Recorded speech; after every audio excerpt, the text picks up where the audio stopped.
We are operating a health policy based on illness, doctors, and hospitals rather than on wellness, prevention, and public health approach. And so you just imagine how are you going to sustain more and more medical colleges and more hospitals. You can sustain them only if you sustain illness, and in fact you can sustain them only if you increase the quantity of illness. So we are not looking at wellness, we are looking at illness. And how can you change this? People are more, every state wants to have more medical colleges, produce more doctors. How are you going to sustain them unless that means you want illness to prosper? And nobody is thinking in those lines. When I talk like this, people think that I am a mad person. But there are a few people who have said that for basic health services, you don't require doctors. 25 communicable diseases have a preventive vaccine. We don't provide those vaccines. If you provide those vaccines, 25 diseases can be prevented.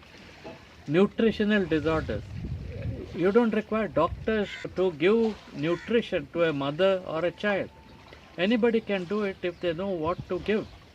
So things like this, we have not concentrated on public health approaches. We talk about cancer, and we know that tobacco and to some extent alcohol are causative or risk factors.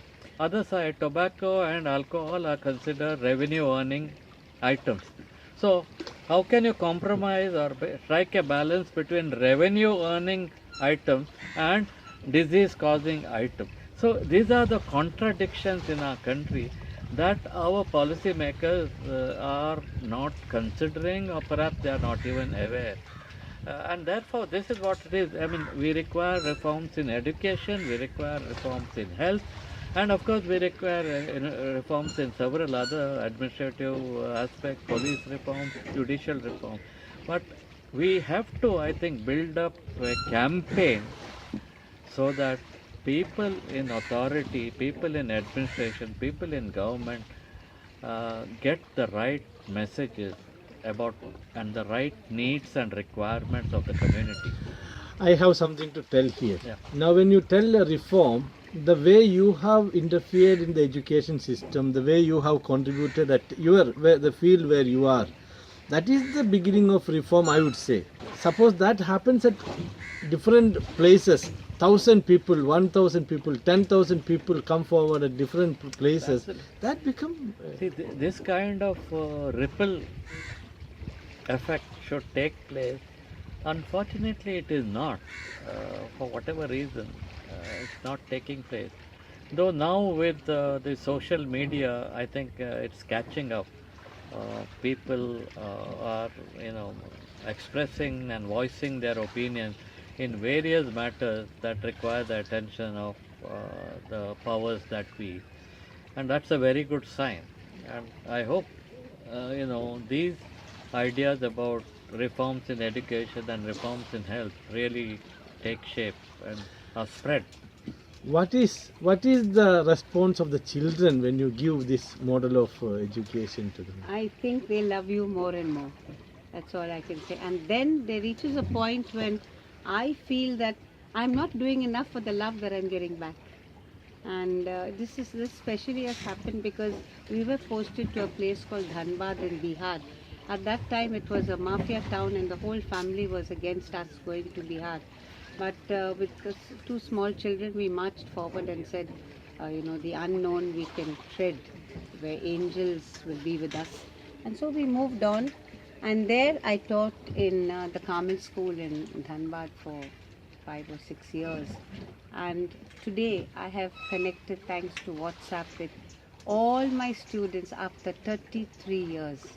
And it is such a joy that I am remembered for not only the way I spoke to them, but the way I loved them. Not only for the way I dressed and always took care of myself, whatever, but the little things that I did for them. And every second day I get one little message, "Ma'am, I am what I am today because of you, and what more could I want?" For me, my joy, my cup of joy is complete. So that's the effect that children, and they all, when we visited places like Bombay, Calcutta, Delhi, I contacted my students and all of them brought their children to see me saying, we wanted to introduce you to our ma'am who has been someone to us. So it has a lot of great positive attitudes. And I think today, instead of, I personally, as an educator, I feel that instead of being negative towards the education system, let me contribute in some way what little I can do. So I started Little Theatre when I came to Mangalore 8 years ago, and not only to write a play of my own, but to build the self-confidence, the team spirit, the sharing. Actually I've realized, having all this, that at a certain age, children can be very rude to children. And they can pass remarks which are very hurtful and very painful when their parents are not around.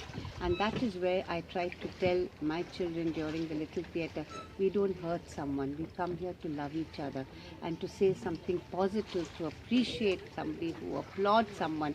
So what if they make a mistake? Forget about it. Move on. Clap for the second time that he does it better or she does it better. So that's the way we move on and, reach out. And it is such a rewarding experience.